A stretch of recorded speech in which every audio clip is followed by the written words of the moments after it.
Hello everyone, welcome to the video lecture series of Engineering Mathematics First. The subject code is BAS103 and here we are in lecture number 4B of unit number 1.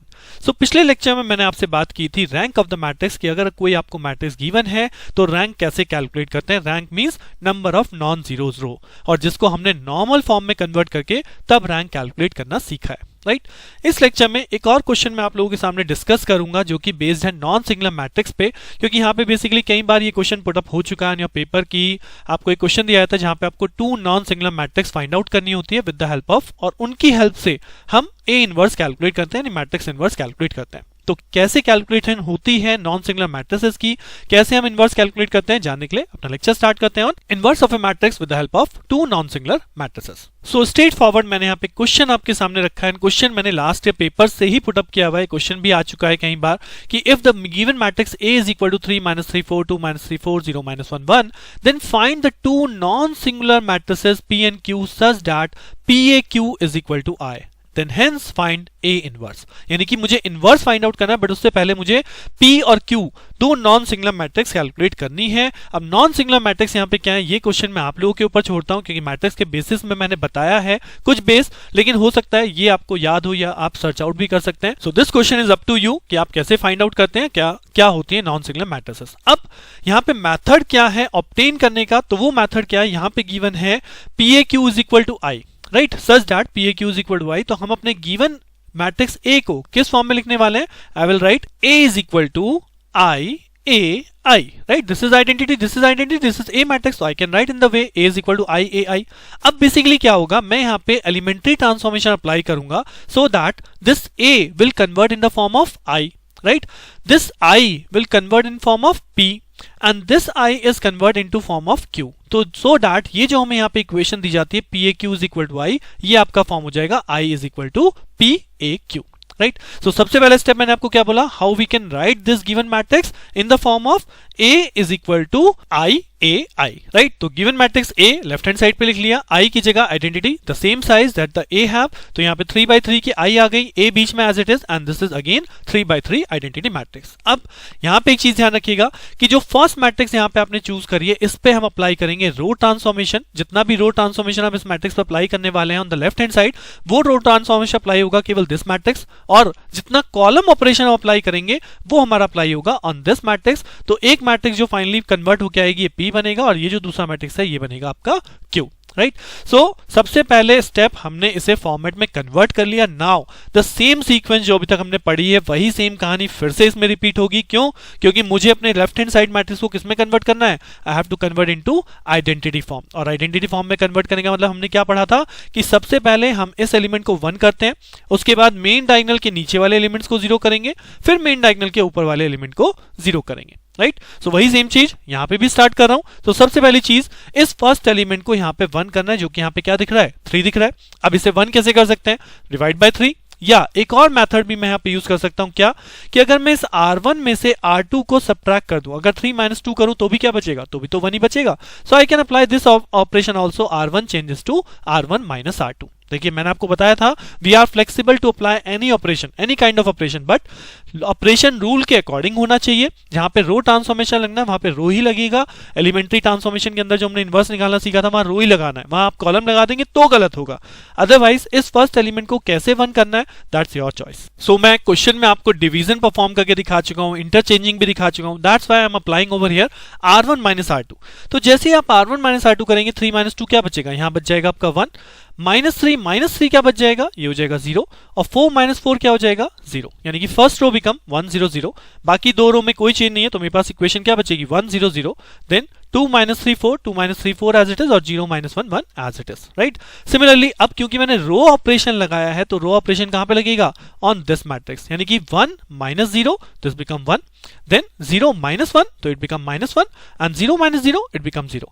ये आपका as it is रहने वाला है, इसमें कोई change नहीं है because हमने केवल रो ऑपरेशन अप्लाई किया है. तो रो ऑपरेशन आपका केवल फर्स्ट वाले आइडेंटिटी मैट्रिक्स पे अप्लाई होगा. Got it? So after applying the first operation मुझे यहाँ पे फर्स्ट एलिमेंट 1 मिल गया है, और साथ ही साथ क्या फायदा हुआ कि ये दो एलिमेंट भी 0 हो गए जो कि फाइनली मुझे करने पड़ते, राइट. बट चलिए ये मेरा अदर सेकेंडरी पार्ट है, वो 0 हो गया, ठीक बात है, नहीं भी होता तो भी कोई प्रॉब्लम नहीं थी, बट मेरा मेन टास्क क्या था, the first step is the first element becomes 1.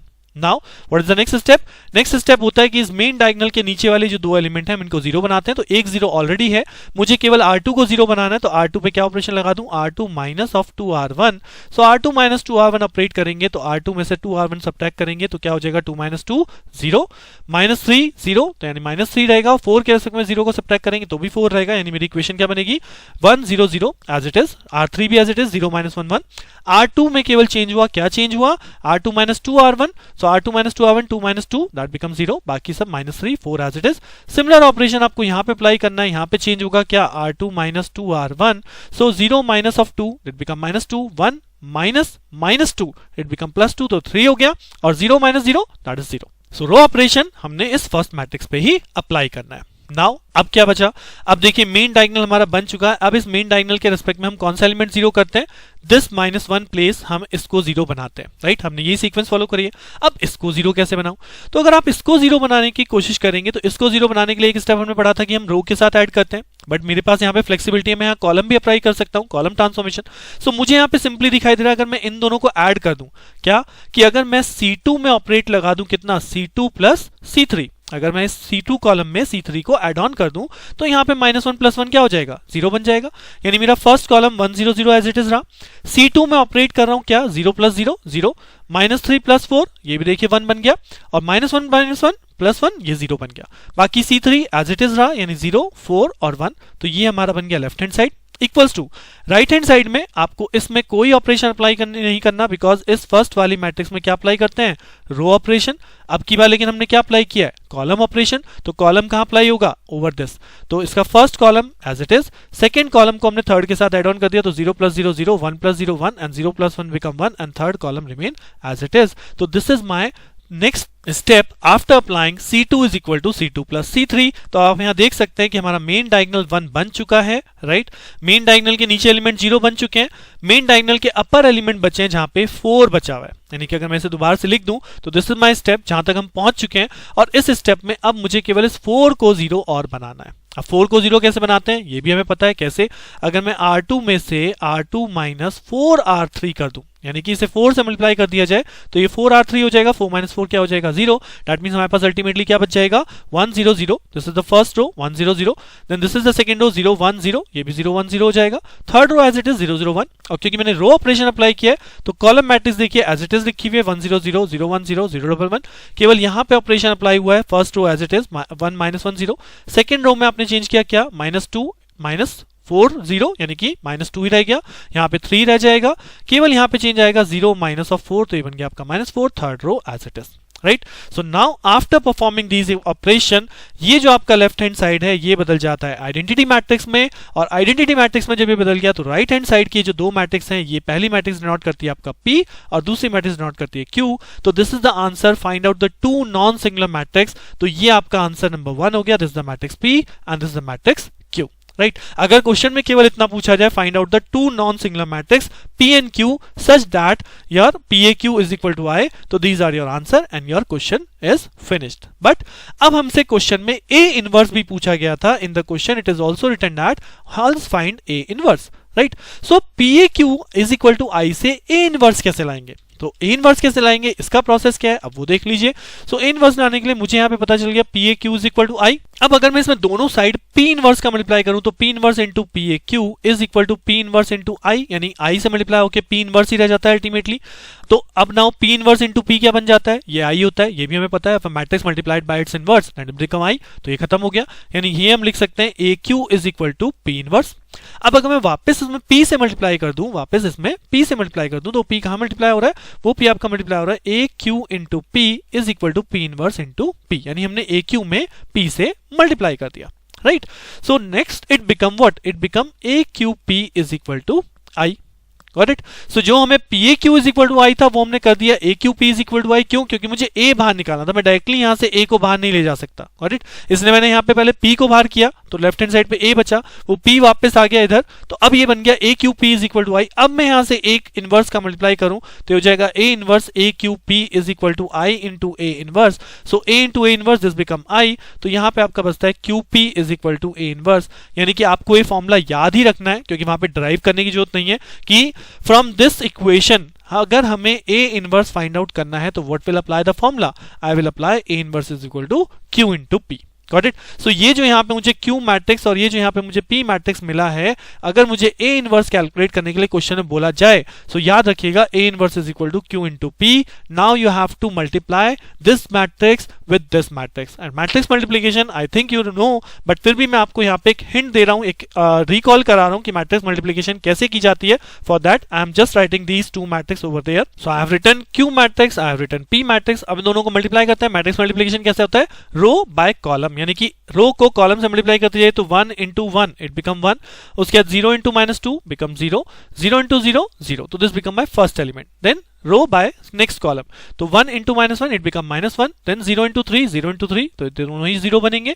उसके बाद रो इंटू थर्ड कॉलम, तो 1 इंटू 0 करेंगे 0, और फिर 0 multiply by 4, 0 multiply by 1, that become again 0। तो what my first row become, first row become 1 -1 and 0, right? Similarly, the second row with the first column, second row with the second column, second row with the third column. तो जब आप इसे रो by column multiply करते जाएंगे तो आपको next value जो मिलेगी in the second row, that 0 into 1 0, 1 into -2 that is -2, 0 into 0 0, तो यहाँ पे आपको बनेगा -2 3 एंड 4।